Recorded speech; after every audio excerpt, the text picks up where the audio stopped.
said white people don't have culture? I mean, have you seen their Taco Tuesdays? Girl, we're talking low-quality taco shells, barely seasoned ground beef, plus some ingredients from all. And when it's all together, let me just tell you, it is just beautiful. And I mean absolutely delicious. You see, I have something I need to admit. I love Taco Tuesday. And I love white people. Tacos. Now, to be fair, I live in a predominantly white area, go to a predominantly white school, and have a predominantly white friend group. All of which has led me to receive some interesting compliments, such as, you speak so well, you dress so professionally, and my personal favorite, you're one of the good ones. Now, you might be asking yourself, well, what do we call this? And scarily enough, it doesn't have a name.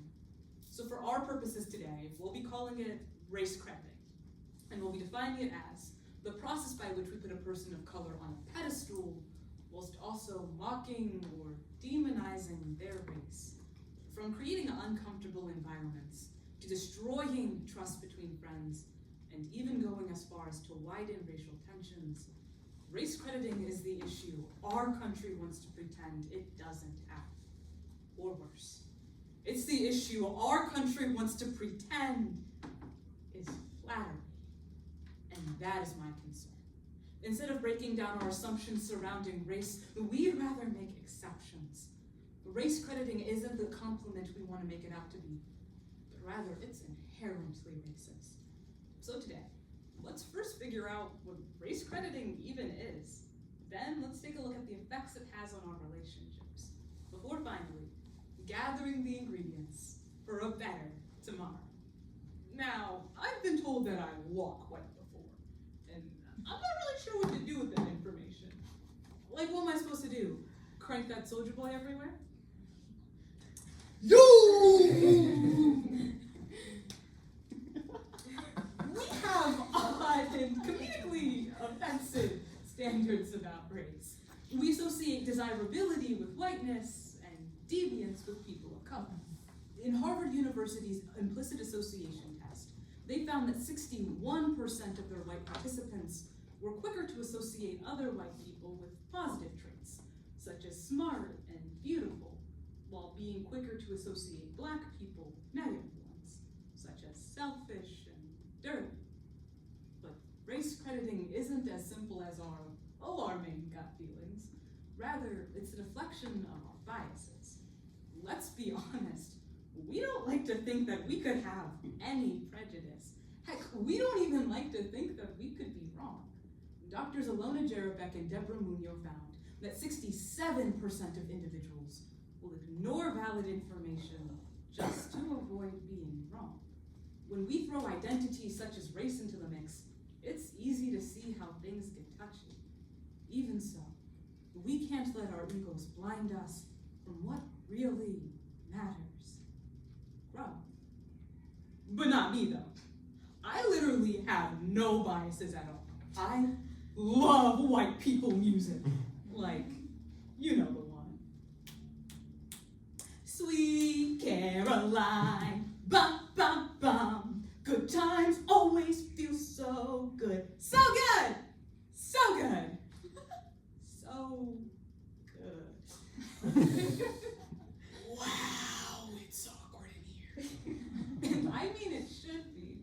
One, because that behavior's really wrong. And second, because our avoidance makes it hard for us to laugh about these things, let alone actually talk about them. According to the Pew Research Center, 36% of black people, 34% of Asian people, and 50% of white people rarely or never talk about race.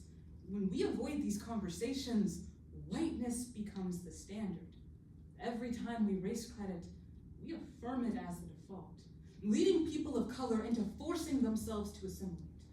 In Frederick Joseph's book, The Black Friend, in Becoming a Better White Person, He says, I was a cooler version of Carlton from the Fresh Prince of Bel-Air. Or that one black cast member on each season of The Real World. You know, the one who makes white people feel comfortable, even when they say something problematic or racist. Our ignorance does more than make us look bad on an implicit bias test. It actively harms our ability to form genuine connections with one another. Back in middle school, I pretty much ruled the world. Well, the school bus. Actually, I'm just pretty sure I was really annoying, but I had everything a kid could want. Of course, the bus could get a little out of hand sometimes, but it was home. Every day there was this group of black kids who would blast TikToks on their phone, but none of us really minded. Until one day, seemingly out of nowhere, one of my best friends told me, "Those goddamn niggers are being so loud." If I'm being honest, in that moment, I froze. I couldn't find the words to stand up for myself or to say anything at all. But the funny thing is, that's not the part that sticks with me. That's not the part that plays in my head over and over again.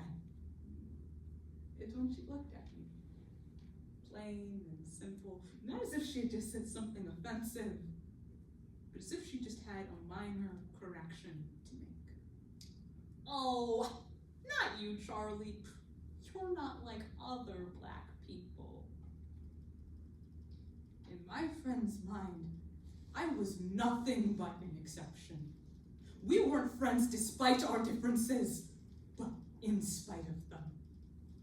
We have to admit that so often the Black American story is one of stereotypes and exceptions, of being told that you can work hard, be a good person, and the only thing that will ever get you is being one of the good ones.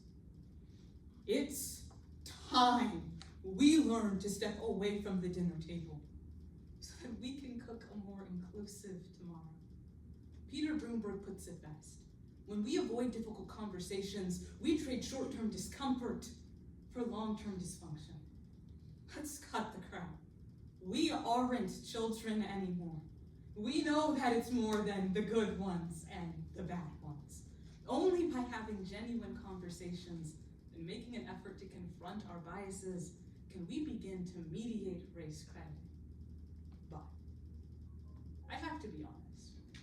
I haven't been entirely transparent with you all. Tackling the core systemic issues of race crediting in a 10-minute speech, that's near impossible. Even if I had all the time in the world, I couldn't do it alone.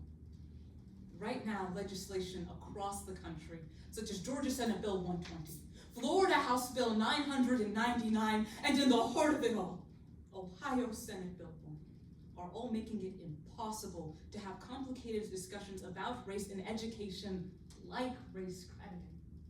However, our representatives have the responsibility to represent us.